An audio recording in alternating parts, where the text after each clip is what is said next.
मेरी मामी बहुत खूबसूरत और नौजवान थी। वह घर में अकेली रहती थी और मुझे अपने पास बुला लेती और अपनी तन्हाई मिटाती थी। मैं भी खुश होकर मामी के पास चला जाता और उसके साथ कुछ हसीन लम्हे बिताता। एक दिन मामी ने मुझे अपने घर बुलाया। मैं भी खुश होकर मामी के घर चला गया। मैं जैसे ही मामी के घर पहुंचा तो मामी वॉशरूम से नहाकर बाहर आ रही थी। जैसे ही मैंने मामी को देखा तो मेरे होश ही उड़ गए। मामी ने मुझे अपना वो दिखाकर। मेरी मामी बहुत ज़्यादा खूबसूरत थी। वह लगती ही नहीं थी कि वह एक शादीशुदा औरत है।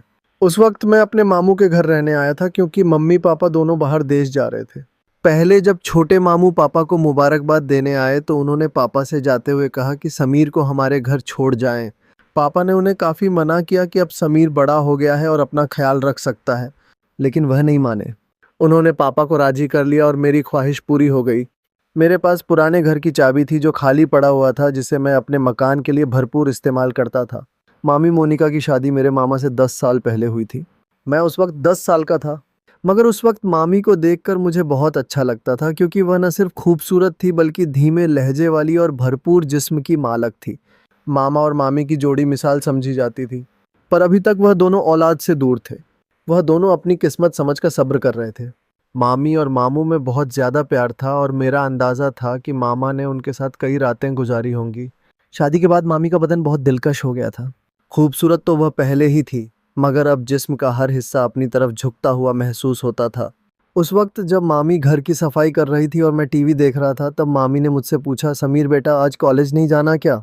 तो मैंने दिल ही दिल में मामी को बेटा बुलाने पर बुरा मानते हुए कहा, नहीं मामी, सेमेस्टर खत्म हो गया है ना, इसलिए 1.5 महीने की छुट्टियां हैं। मामी ने सर हिलाया और झुककर मेज पर कपड़ा मारने लगी। पर मामी का वह सब देखकर समझ नहीं आ रहा था कि क्या करूं और क्या ना करूं। मुझे मामी के घर आए हुए 2 दिन गुजर चुके थे। रात को खाने की मेज पे मामू ने मामी से कहा कि इन्हें 20 दिन के लिए लाहौर जाना है। अगर इन्हें ज्यादा दिनों के लिए बाहर जाना होता तो वह मामी को भी साथ ले जाते, मगर इस दफा मैं मामी के घर पर था तो उन्होंने अकेले जाना ही मुनासिब समझा। मैंने मामी का रूटीन और उनकी आदतों का अच्छी तरह से अभ्यास किया था। मैंने देखा कि वह चाय का इस्तेमाल ज़्यादा करती है और वह चाय में दूध बहुत डालती है, और मुझे डब्बे का दूध पीने की आदत थी। अगले दिन हम दोस्त आपस में मिलकर एक दूसरे के साथ मजाक कर रहे थे, और मैं जो कुछ बकवास कर रहा था वो बहुत गंदा था। मेरी बातें सुनकर मामी बहुत हैरान हो गई। फिर उन्होंने मुझे आवाज़ देकर अपनी मौजूदगी का एहसास दिलाने की कोशिश की। म्यूज़िक की वजह से मुझे कुछ सुनाई नहीं दे रहा था। मेरी गंदी बातें वह काफ़ी देर तक सुनती रहीं और फिर उठकर अपने कमरे में चली गईं। शाम को मैं दोस्तों के साथ बाहर जाने लगा तो मामी को बताने के लिए उनके कमरे की तरफ गया। मेरे जहन में उस वक्त कुछ खास नहीं था। फिर मैं वापस आकर बेड पर लेट गया। थोड़ी देर बाद मैंने कहा, मुझे चाय पीनी है मामी। मामी ने मुस्कुराकर कहा, क्यों नहीं मेरे बच्चे, बस 2 मिनट में फ्रेश होकर आती हूँ, फिर बना देती हूँ। वह उठकर बाथरूम की तरफ चल गई। मैं गैलरी में आकर बैठ गया और सामने लॉन और फूलों को देखने लगा। एक फूल मुझे पसंद आ गया। मैंने उसे करीब जाकर देखा और फिर उसे तोड़ लिया। मामी मुझे आवाज़ दे रही थी। मैंने जवाब दिया, मैं बाहर हूँ। तो वो हाथ में ट्रे लेकर बाहर आई जिसमें 2 कप चाय थी। उन्होंने एक कप मुझे पकड़ाया और दूसरा खुद उठाकर मेज पर रख दिया। मैंने वह फूल जो हाथ में पड़ा हुआ था मामी की तरफ बढ़ा दिया। मुस्कुराकर फूल मेरे हाथ से ले लिया और कहा, शुक्रिया मेरे बच्चे। मेरे सारे अरमानों पर पानी पड़ गया था। मैंने मामी की तरफ देखा और कहा, मामी बोर नहीं होती आप सारा दिन घर में रह रहकर? मैं तो बोर हो गया हूँ, हम कहीं बाहर घूमने चलते हैं। मामी ने कहा, नहीं समीर, मैं तो तुम्हारे मामा के साथ हर जगह जाती हूँ, लेकिन मैं उनके बगैर कहीं नहीं जाती। मैं खामोश होकर चाय पीने लगा। रात के खाने के बाद मैंने एक मूवी लगाई और बैठकर देखने लगा। मामी भी मेरे पास आकर बैठ गई और मूवी देखने लगी। मामी ने जब देखा कि ये वही बकवास हो रही है जो मैं दोपहर को गेम खेलते वक्त कर रहा था, तो उन्होंने कहा, अच्छा तो सारी गालियाँ और बकवास तुमने यहाँ से सीखी है? वह बोली, बेटा ये तो बहुत गंदी बात है, तुम बहुत गंदी जबान इस्तेमाल करते हो। शर्म से मेरे पसीने छूट गए। मामी ने फिर से कहा कि मैं तुम्हारे पापा से बात करूंगी कि तुम पे नज़र रखें। तुम हाथ से निकलते जा रहे हो। मैंने नज़र उठाकर देखा और मामी से कहा, गलती हो गई मामी, मुझे माफ़ कर दें। पर क्या करूं, सभी लड़के इसी तरह की मूवी देखते हैं। मुझे भी उन्हें जवाब देना होता है तो इस तरह की बातें मुंह से निकलती हैं। मेरी बात सुनकर मामी हंसने लगी और बोली, डरो मत, मैं किसी से कुछ नहीं कहूँगी। मुझे पता है कि तुम लड़के इस तरह की बातें करते हो। अच्छा ठीक है, और कोई मूवी लगाओ, ये क्या लगाया हुआ है? तब जाकर मेरी सांस में सांस आई और मैंने मामी से पूछा, मामी मैं कौन सी मूवी लगाऊं? उन्होंने कहा, कोई इंडियन मूवी लगाओ। मैंने कोई इंडियन मूवी लगा दी। मामी मूवी देख रही थी और मैं चोरी चोरी मामी को देख रहा था। मामी ने अपनी एक टांग उठाकर दूसरी टांग पर रखी और सोफे की टेक और बाजू से लगकर आराम से बैठ गई। फिर मैंने भी अपनी एक टांग उठाकर अपनी दूसरी टांग पर रखी। मुझे लगा कि मामी ने मेरी इस हरकत को नोट किया है और उनके चेहरे पर हल्की सी मुस्कुराहट आ गई। मैं भी मामी की तरह दूसरे कोने पर बैठा हुआ था। फिर मामी ने मुस्कुराते हुए अपनी पोजीशन सही की और मैंने भी उनको देखकर सही होकर बैठने में ही बेहतरीन समझी। मामी हंसने लगी और बोली, समीर तुम मेरी नकल उतार रहे हो? मैंने उनकी तरफ देखकर सर हिलाया तो उन्होंने थोड़ा सा गुस्सा करते हुए कहा, तुम मुझे क्यों तंग कर रहे हो? मैंने मुस्कुरा कर कहा, आपको तंग करना मुझे अच्छा लगता है। वो बोली, क्यों? मैंने फौरन कहा, कितने दिन हो गए हैं, ना किसी की डांट खाई है ना किसी से जूते, ऊपर से आप बहुत ही बोर हैं। मेरी बात सुनकर उनके माथे पर बल पड़े थे। उन्होंने कहा, समीर क्या मैं वाकई बोर हूँ? तो मैंने कहा, पता नहीं अकेला रहकर मेरा क्या होगा। मामी ने मुस्कुराते हुए कहा, तुम्हें मार खानी है तो मैं देती हूँ। वह मुझे कोई मासूम सा शरारती बच्चा समझ रही थी और यह बात मेरे फायदे की थी। शायद इसी तरह की फिजूल बातें करते करते मामी मुझे काफ़ी नज़दीक हो गई। जब रात के 11 बजे उनके मोबाइल पर मामू का फ़ोन आया, वह उठकर अपने कमरे में चली गई। मैंने भी थोड़ी देर मूवी देखी और टीवी बंद किया और अपने कमरे की तरफ जाने लगा। तभी मुझे मामी के कमरे से मामी की आवाज़ आई, यार बहुत मिस कर रही हूँ। आपको पता नहीं कैसे गुजरेंगे ये दिन। पता नहीं दूसरी तरफ से क्या कहा गया, मगर जो बात मामी ने कही थी वो मेरे लिए किसी सरप्राइज से कम नहीं थी। सुबह मैं जल्दी उठा और फ्रेश होकर किचन की तरफ गया। किचन में कोई नहीं था। मैंने मामी के कमरे की तरफ जाकर देखा तो दरवाज़ा बंद था, यानी मामी सो रही थी। मैंने किचन में जाकर अपने लिए चाय बनाई और फिर कुछ स्लाइस गर्म करके मेज़ पर बैठकर नाश्ता करने लगा। मैं नाश्ता कर रहा था तभी मामी के कमरे का दरवाज़ा खुला। वह बाहर निकली। मुझे देखकर थोड़ा सा शर्मिंदा होते हुए कहा, रात को नींद नहीं आई, बहुत देर से सोई थी, इसीलिए सुबह जल्दी नहीं उठ सकी। मैंने मुस्कुराकर कहा, कोई बात नहीं, आपको नाश्ता करना है, चलो आज आपका नाश्ता मैं बना देता हूँ। वो बोली, तुम और नाश्ता? वाह क्या बात है। मैंने कहा, फ्रेश होकर आइए, मैं नाश्ता बना देता हूँ, फिर बात करेंगे। मामी ने सर हिलाया और मुस्कुराती हुई दोबारा अपने कमरे में चली गई। तो मैंने कहा, मामी आपको नाश्ते में क्या पसंद है? मामी ने कहा, तुम जो भी बनाओगे मैं खुशी से खाऊंगी। मैंने दोबारा सर झुकाया और कहा, जैसे आपकी मर्जी, और मुड़कर किचन की तरफ गया। नाश्ता बनाकर किचन में आया और मामी को आवाज़ लगाई। मामी हॉल में आई और कुर्सी पर बैठ गई। मैंने कहा, मामी आपका नाश्ता तैयार है, और ट्रे उनके सामने रख दिया। मामी मेरी तरफ देखकर मुस्कुरा रही थी। मामी ने मेरे सर पर हाथ फेरा और मेरे बालों को खराब कर दिया। मैंने मामी का हाथ पकड़ लिया जो मेरे सर पर था और कहा, मामी आपने मेरे बालों का स्टाइल खराब कर दिया। मामी ने प्यार से मेरे गाल पर एक हल्का सा थप्पड़ लगाया और कहा, कुछ खराब नहीं हुआ, आराम से बैठो और नाश्ता करो। मामी ने नाश्ता किया और कहा कि समीर तुम्हारा बहुत शुक्रिया, चलो हम दोनों पक्की दोस्ती करते हैं। आज बहुत दिनों के बाद मैं इस तरह हंसी हूँ और इतना अच्छा नाश्ता किया है। मैंने मुंह बनाकर कहा, तो क्या हुआ मामी, क्या मैं आपका दोस्त नहीं हूँ? मामी ने मेरे गाल पे चुटकी काटी और कहा, दोस्त हो पर कच्चे वाले, आज पक्की वाली दोस्ती करते हैं।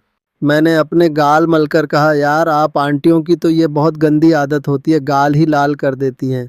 मामी मुस्कुराने लगी और दोनों हाथों को मेरे कानों की तरफ बढ़ाया तो मैं भागने लगा। मामी हंसते हुए मेरे पीछे भागने लगी और कहा, रुक, तुम्हें मार लगाती हूँ। मैं रुक गया और अपनी कमर पर हाथ रखकर सांस लेते हुए सामने पड़ी हुई कुर्सी पर बैठ गई।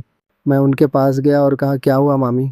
वह एकदम खड़ी हो गई और मेरे दोनों कानों पर चुटकी काट ली और हंसने लगी। मैंने रोने वाली शक्ल बनाते हुए कहा, आपसे तो कोई प्यार की उम्मीद ही नहीं है, आप बहुत बेहर हो। मामी ने हंसते हुए मुझे देखा और जहां मुझे चुटकी काटी थी वहां प्यार करने लगी और कहा, सॉरी यार। मामी मुझसे अलग हुई और कहा, अच्छा मैं चेंज करके आती हूँ, फिर मार्केट से जो सामान लेना है वह ले आते हैं। मैंने कहा, ठीक है, मैं भी चेंज कर लेता हूँ, शायद कोई लड़की मेरे जाल में फंस जाए और मेरे भी मज़े हो जाएं। मामी ने मुस्कुराते हुए एक थप्पड़ मेरी कमर पर लगाया और कहा, समीर थोड़ी सी तो शर्म करो। मैंने हैरानी से कहा, किस चीज़ से? मामी ने कहा, अपने इन तूफानी हरकतों से। मैंने कहा, यार ज़िंदगी में थोड़ा सा मज़ा भी होना चाहिए, वरना तो सारी उम्र आप मुझे किसी काम का नहीं छोड़ेंगी। मामी को पहले तो मेरी बात समझ नहीं आई, मगर जब उनको समझ आया तो उन्होंने अपने पाँव से जूती उतारी और कहने लगीं, थोड़ी सी तो शर्म करो समीर। मैं हंसकर अपने कमरे में चला गया। थोड़ी देर बाद मैं कमरे से बाहर आया और सोफे पर बैठकर टीवी देखने लगा। थोड़ी देर में मामी भी बाहर आ गई। जब वह बाहर निकली तो मेरी सांस ऊपर के ऊपर और नीचे के नीचे रह गई। सफ़ेद कलर की कमीज़ और नीचे जीन्स में मामी को देखते हुए मैंने कहा, मैडम जी का क्या इरादा है? मामी ने पहले अपने आप को देखा, फिर मुझे देखते हुए हैरानी से कहा, क्यों, क्या हुआ? मैंने दिल पर हाथ रखते हुए कहा, मैडम आपके दीवाने शहर में हज़ार होंगे, मगर इतनी सुबह दुकान कौन खोलेगा? मामी को अपनी गलती का एहसास हो गया और बोली, ठीक कह रहे हो। मैंने कहा, मैडम जब आप बाहर निकलती होंगी तो लोग आपको ही देखते होंगे। मामी ने मुस्कुराते हुए कहा, समीर थोड़ी सी शर्म कर, मैं तेरी मामी हूँ। मैंने भी सर झुकाकर कहा, ठीक है मामी। तो वह हंसने लगीं और मेरे पास बैठते हुए कहा, बाज नहीं आओगे फ्लर्ट करने से। मैंने उनकी तरफ देखते हुए कहा, कौन बदकिस्मत आपसे फ्लर्ट करना चाहता है। मामी ने मुस्कुराते हुए कहा, माफ़ कर यार। थोड़ी देर की खामोशी के बाद मामी मेरे करीब आईं और बोलीं, सच में तेरी कोई गर्लफ्रेंड नहीं है? मैंने उनकी तरफ देखा और कहा, कोई आप जैसी मिली नहीं, वरना उसे गर्लफ्रेंड क्या अपनी लाइफ पार्टनर बना लेता, चाहे पापा को समझाना पड़ता। मामी ने मुस्कुराते हुए कहा, मैं अच्छी लगती हूँ आपको? तो मैंने भी फिर किसी आशिक की तरह सर झुकाकर हल्का सा कहा, बहुत ज़्यादा मामी। मामी ने कहा, तू बाज नहीं आएगा। फिर मामी ने कहा, समीर दूध ले आओ, ख़त्म हो गया है। मैंने सर हिलाया और मार्केट की तरफ चला गया। वापस आकर दूध के बर्तन को फ्रीज़र में रखा और मामी को बताने उनके कमरे में गया, पर सामने जो मंजर था वह पागल कर देने के लिए काफ़ी था। मामी शायद नहाकर निकली थीं और यह वक्त मुझ पर कहर बरसा रहा था। मेरी हालत ऐसी हो गई थी कि टांगों में जान ही ना रही। मैं पलटने वाला था कि मामी ने आवाज़ देकर पूछा, ले आए हो दूध? मेरे हलक से तो जैसे आवाज़ ही नहीं निकल रही थी। मैंने सर हिलाया तो मामी आहिस्ता आहिस्ता कदमों से चलती हुई मेरी तरफ आईं और मेरे चेहरे के नीचे हाथ रखकर कहा, क्या हुआ समीर? मैंने चेहरा ऊपर उठाया और उनकी आंखों में देखते हुए कहा, कुछ नहीं मामी। मामी ने मेरी आंखों में देखा और कहा, समीर सच सच बताओ, मेरा इस तरह तुम्हारे सामने आना अच्छा है क्या? मैंने सर हिलाया और दोबारा सर झुकाकर कहा, अगर आपको लग रहा है कि मैं आपकी तरफ अट्रैक्ट हो रहा हूँ तो आप गलत हैं मामी। मामी, आपका जिस्म आपकी मोहब्बत के इजहार का जरिया है, लेकिन यही सब कुछ ठीक नहीं है। मामी ने एक लंबा सांस लिया और मुझे इस तरह देखा जैसे मैं दीवाना हूँ। मैंने दोबारा सर उठाया और कहा, पर मैं यह भी नहीं चाहता कि आप थोड़ी देर के लिए मुझे अपनाएं और फिर ज़िंदगी भर के लिए मुझे अपने दीदार से महरूम कर दें। मामी के लिए यह बहुत निर्णय का वक्त था। फिर वह एक तरफ बेड पर बैठ गईं और कहा, मेरे पास आओ और यहाँ बैठो। मैं आराम से चलता हुआ उनके पास बैठ गया। उन्होंने मेरा हाथ पकड़कर अपने दूसरे हाथ पर रखा और कहा, समीर, जो मिल जाए उस पर शुक्र करना चाहिए। मामी के जहन में क्या चल रहा था और उस वक्त वहाँ से मैदान ए जंग छोड़कर भाग जाने वाली बात थी। मैं सुकून से कमरे में वापस आ गया। तभी मुझे लगा कि मामी अंदर रो रही है। उनकी सिसकियों की आवाज़ बाहर तक आ रही थी। मैं दरवाजे के पास गया और कहा, आप ठीक हैं? अंदर से कोई जवाब नहीं आया, बस सिसकने की आवाज़ बंद हो गई। मैंने फिर पूछा, मामी क्या बात है, आप क्यों रो रही हैं? अंदर से आवाज़ आई, समीर मैं थोड़ी देर के लिए अकेली रहना चाहती हूँ, प्लीज़ अपने रूम में चले जाओ। मैंने कहा, ठीक है, आप ठीक तो हैं ना? मामी ने कहा, मैं ठीक हूँ। मुझे कुछ समझ नहीं आ रहा था कि आगे क्या करना है। मैं जल्दी से वापस आ गया। फिर कुछ देर बाद मामी भी फ्रेश होकर बाहर आईं और मुझसे माफ़ी मांगने लगीं। उस दिन के बाद से मैंने मामी का बहुत ज़्यादा ख्याल रखना शुरू कर दिया, क्योंकि वह बहुत ज़्यादा तन्हाई का शिकार हो गई थी और मुझसे प्यार करने लगी थी। मैंने फ़ोन करके मामू को वापस बुला लिया। मामी जवान और खूबसूरत औरत थीं, इसलिए वह अपनी तन्हाई को मिटाने के लिए बहुत ज़्यादा तरस गई थीं। लेकिन यह शुक्र है कि हम दोनों में इस तरह का कोई भी ताल्लुक़ कायम नहीं हुआ। कुछ दिन मैंने मजीद मामी के घर गुजार दिए और फिर मेरे मम्मी पापा घर वापस आ गए और मैं अपने घर वापस चला गया। मेरा सभी लोगों से यही कहना है कि हमेशा घर में किसी के सहारे अपनी बहन या बीवी को अकेले छोड़कर ना जाएं, क्योंकि शैतान कभी भी इंसान को बहका सकता है और शैतान के बहकावे में आकर यह गलती इंसान कर बैठता है। लिहाजा यह काम करने से पहले 1000 बार सोचें, क्योंकि आप लोगों के घर टूट सकते हैं। मर्दों से गुजारिश है कि वह अपनी बहन या बीवी को किसी के भरोसे छोड़कर ना जाएं। तो दोस्तों, अगर आपको यह कहानी पसंद आती है तो वीडियो को लाइक करें और पीके स्टोरी चैनल को सब्सक्राइब करें और बेल आइकन पर क्लिक करके इसे ऑल पर सेट करें ताकि नए वीडियो आप तक सबसे पहले पहुंचे। तब तक के लिए नमस्कार।